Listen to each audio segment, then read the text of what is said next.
Hey y'all, it's Jennifer. Welcome back to my channel. Today I am coming to you with my August wrap-up. I didn't do a wrap-up in July. I read a few books, but I just didn't feel like I'd read enough to do an entire wrap-up around them. But August, I felt, was a pretty good reading month. When I sat down to write down the list of books that I read this month, I discovered that it wasn't as great a reading month as I thought. I read quite a few things, but it doesn't really seem like I had very many bangers, very many big hits for the month.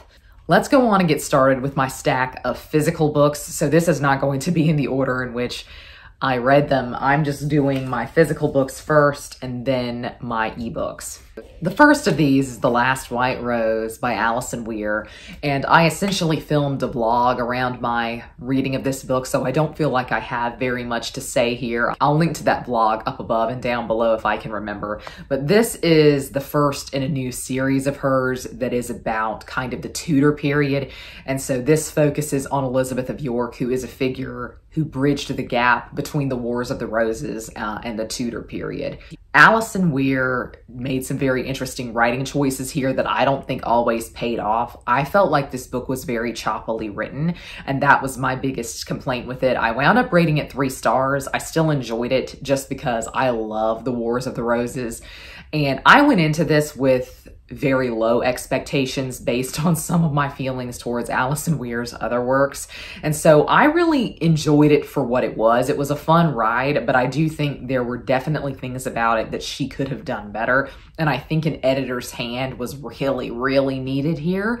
But like I said, all of my big emotional thoughts I included in that vlog. So I did rate this one 3 stars. It was enjoyable. I don't know that I would carry on with this series. In fact, I don't even know where she is planning on going with this in terms of making this a series, but you never know. Maybe I will pick up the next book.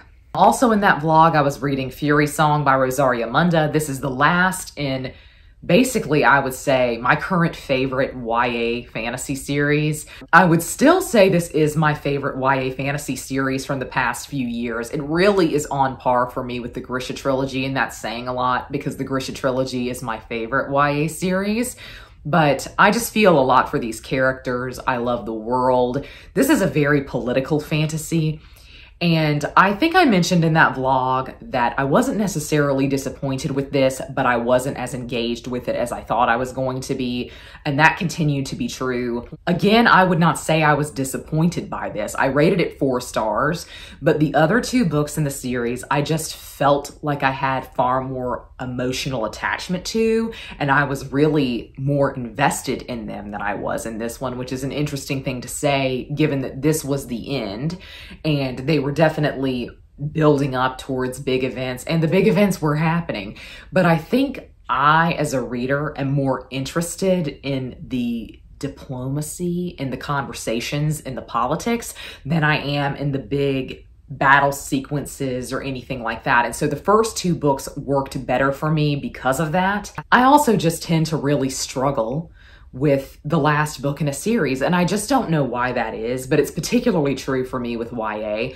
Again, this was not bad, 4 stars, and everyone was talking about this one making them cry.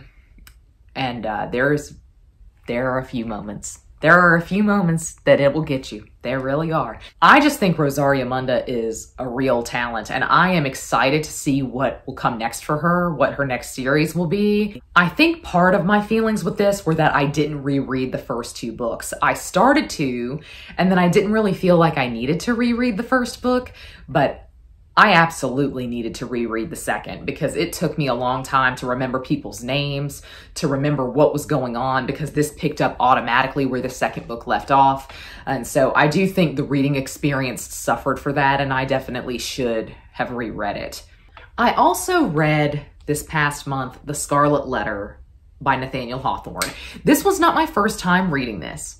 It was my second time reading this, and it's been so long it almost was like reading this for the first time. This is an American classic of kind of the Victorian period. It's a 19th century classic, and it is pretty famed for being one of the worst books that they teach in schools, and it was certainly that way for me. I tended to really enjoy most of what we read when I was in high school, but this is one that was a very notable exception. This is a very tedious read, and I personally feel like on this reread, I think this is possibly just not a book I was in the mental space to understand as a teenager. I don't think I got it, and I don't think I was prepared to read something like this to understand the nuance of it. I really think I was too young to understand this one. I reread this because I felt like I probably had judged it too harshly when I was in high school. And I also reread it because last year I read The Marble Fawn, which is also by Nathaniel Hawthorne. And it was one of my favorite books of the year. And I thought it was just time to come back to this. I thought maybe I really enjoyed his writing after reading that book. And there was both good and bad in this experience. I will say this one is not nearly as bad as I thought it was in high school. I still think it's probably a hard one to sell to a high school student, but it's not nearly as bad as what I thought it was at the time. But it is not the genius work that The Marble Fawn was. And I have come to realize this about myself. I forgive a lot of flaws in books if they are dealing with subject matter that really personally appeals to me. And The Marble Fawn is basically about art in Rome. And it is basically just Nathaniel Hawthorne standing on his soapbox describing the city of Rome in the 19th century to you. And I personally really jive with that. So I think I was set up to enjoy that in a way that I wasn't this one. Though this is Gothic in nature, and I also really enjoy a Gothic classic, there just wasn't the same magic to his writing as there was in The Marble Fawn. I did tab this at the start and not in the end. The first part of this book was kind of somebody introducing this story that they came across this manuscript in the city archives, and they wanted to talk about Hester Prynne. And they really wrote the novel in a way to fill in the gaps for this manuscript, which is so interesting, and it's something I completely forgot about. And some of the most beautiful quotes of the book came there in the first half when he was kind of introducing the manuscript. I found the actual plot of the book to be not nearly as quotable or as beautifully written. I will say I think he handled the subject matter with a lot of nuance and care, and I feel like he was very respectful of Hester Prynne, and I think in many ways that's kind of the point of the Scarlet Letter. But this one just came in at around 3 stars for me, which I think was my initial rating. I kind of thought Nathaniel Hawthorne would become a favorite author for me. This was not the best reading experience, and so now I feel like I need to read something else by him to round it out. I like to give people 3 tries, especially when I've given one of his books 5 stars. There's got to be another gem in there somewhere. And so I will definitely try maybe The House of the Seven Gables sometime soon. Last of the physical books was also a disappointment. I feel like most of the physical reads that I had this month were disappointing. That's The Bronze Drum. This was my book of the month pick for August, and I was pumped about this because this is historical fiction about 2 figures who really lived in Vietnamese history. It is 2 women who eventually led an army in ancient Vietnam. And the thought of that was just so exciting to me. I was really excited to see how it would be done in historical fiction. I was so disappointed by this. I felt like this was a debut book, and so I was willing to overlook a lot of the flaws that I found in the writing, but I don't think this is the author's first publication, and so there was just something weird about the writing that did not jive with me at all. It was similarly choppily written. Just like The Last White Rose was, this felt very jolty to me. And it felt like I couldn't really get absorbed in the story because the writing style was so just choppy here and there. It felt like it cut from scene to scene with little to no exposition. And I also felt as though the characters did not get a lot of development. There was one character who I truly loved, and I was more invested in her story than I was in anything else. But I felt like she was really the only character who was given a fully rounded personality, and she was also the only one who went through any sort of development. I'm really interested in the historical background for this, and so that's something that I'm definitely interested in and I would like to read more about. But this one was a massive disappointment to me, and I rated it 2 stars. And I've seen a lot of people on Book of the Month also say they were disappointed by this one, which is a real shame. But I'm glad to know I'm not alone, and I'm glad to know that the writing style also bothered other readers, because it is definitely what kept me from enjoying it. I think the plot was really interesting. I think the historical background was really interesting, and I do think the book filled you in on that. Sometimes you go into retellings of historical events and they just assume you know everything, that you're very familiar with the historical time period.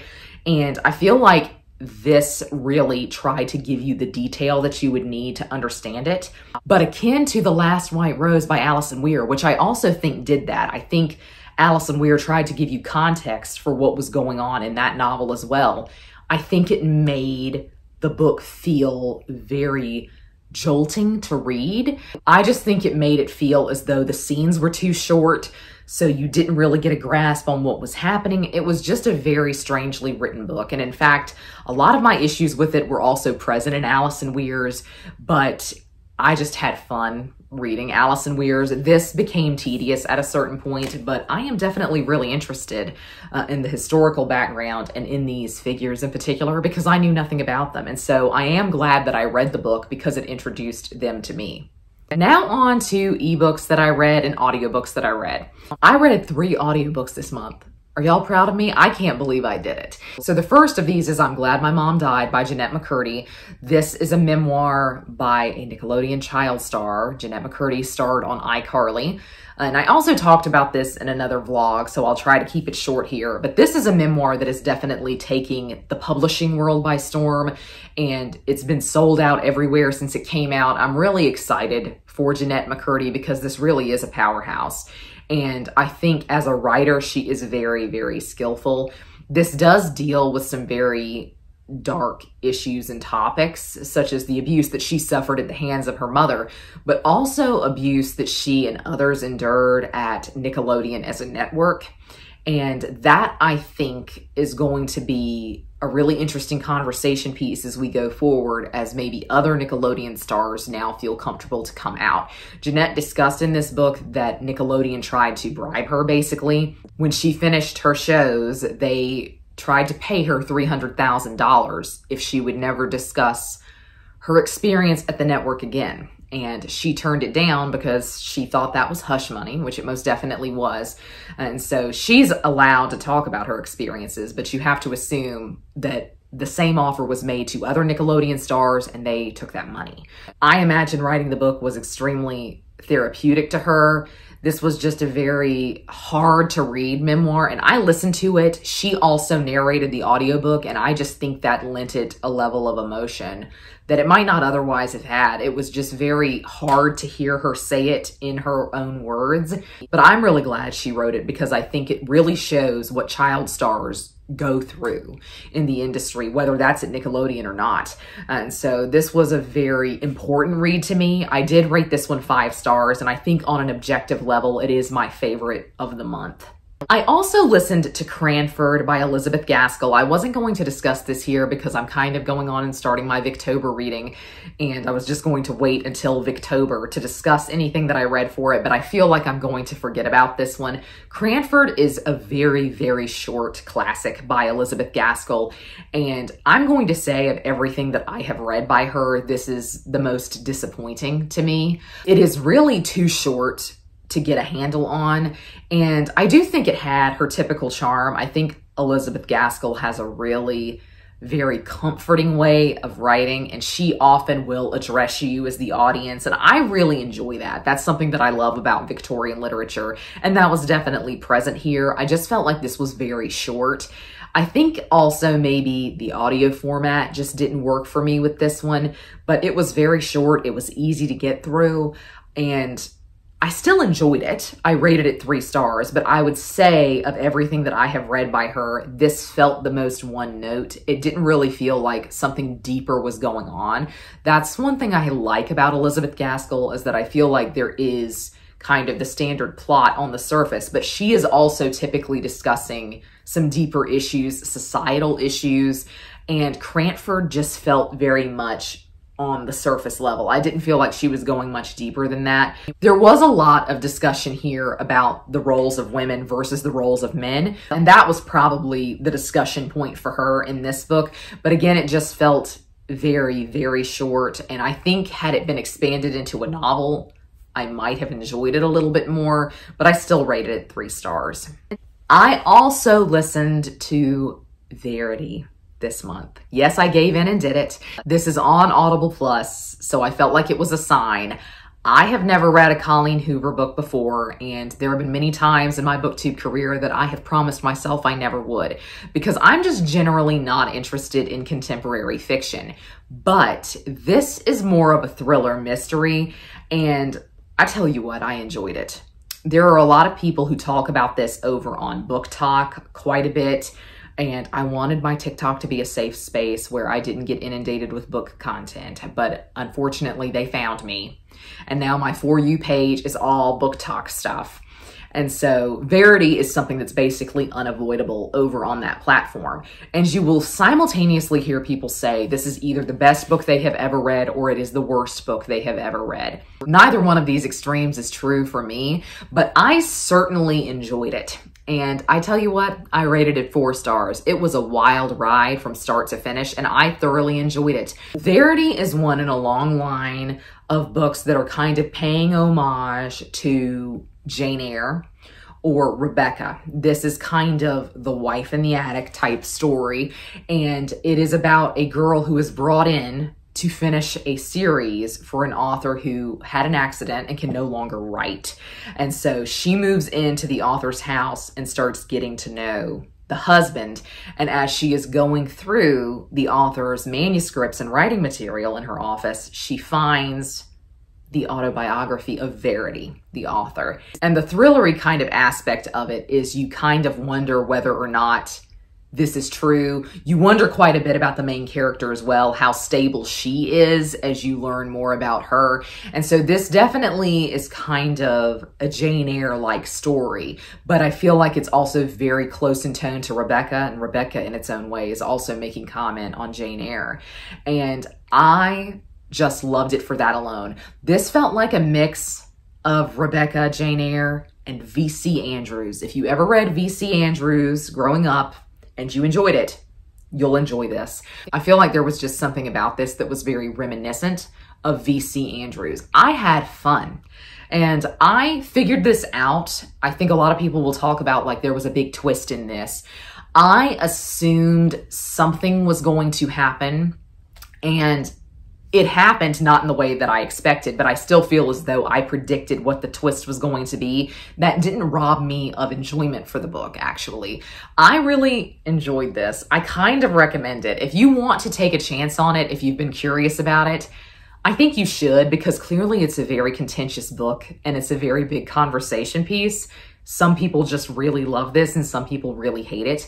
I don't know that it has endeared me to Colleen Hoover, because even though I listened to this, I felt as though the writing style was very juvenile. I know Colleen Hoover comes from kind of a YA background, if I'm not mistaken. That's not saying anything disparaging towards YA. I have read YA fiction that should have won the Pulitzer compared to some adult fiction. But I felt like this was very juvenilely written. Otherwise, I really enjoyed this. I looked forward to listening to it. I read it in basically 2 days. I split it in half. It's a very short audiobook, so I read it across 2 days, and I really, really enjoyed it. As I've been dealing with the slump this year, one of the things that I have really enjoyed and that I think has really helped me has been mystery novels. And this is one of the best that I've read this year in terms of keeping me engaged. In terms of me wanting to figure out what was going to happen next, this one really had me going. So I really enjoyed this. That's my opinion on a popular TikTok book. The last couple that I want to talk about were just ebook reads. So I read Comeback, which is a K-pop romance, and you know what? I enjoyed this. I have enjoyed most K-pop romances that I have read on Kindle Unlimited, but I think this is one of the best examples of it because the The character development was so good, and it's made me really confront my feelings with romance. I have always felt like I'm just not a romance reader, and romance doesn't tend to be the facet of the story that I am reading the book for. I like there to be romance in fiction, but I don't want it to just be the only plot point. So I found that my niche with romance is something where other things are going on. And these K-pop romances have a lot going on other than just two people getting together. And I really enjoy that, but I also just really enjoy the attention to character development that a lot of romances have. And this one, I just really felt for the characters. I felt like they made very realistic decisions, and I felt like they reacted realistically to what was happening to them. And so I just really felt for them in a way that I don't normally feel for characters in books. I really, really enjoyed this, and I went back and upped my rating for this to 4 stars. I also read The Appeal by Janice Hallett. This is another mystery thriller type book that is written kind of in epistolary fashion. And so it's in emails and text messages. And I thoroughly enjoyed this. I just really, really loved this one. I read this in one sitting. I also rated it 4 stars. I think it's very hard for a mystery to get a 5-star out of me because I often base 5-star ratings on whether or not I would reread a book. And I don't foresee myself often rereading mysteries. But this one, I feel like I could because there were aspects of this that I didn't really see coming. And so I kind of do want to reread it just to have the ending in mind as I go in. This was a good one because there wasn't just one plot thread that you were trying to figure out. There was a lot going on. There were a lot of plot lines being juggled, and all of them had a mystery element to them. And so I felt like the book was just very strongly written. I do think it's interesting that everyone is talking about it as a murder mystery. There is, in fact, a murder mystery element to this, but the murder in question doesn't happen until very late in the book. The rest of it is just something that you're trying to figure out and is maybe more of a legal thriller than a murder mystery. And I just thoroughly enjoyed this. I am so glad I read it. I just read it in a sitting, just completely devoured it. And I am really looking forward to Janice Hallett's other book. That was the last book that I read this past month. And I do feel as though in terms of numbers, I read quite a bit this month, but there were only a couple of really big hits.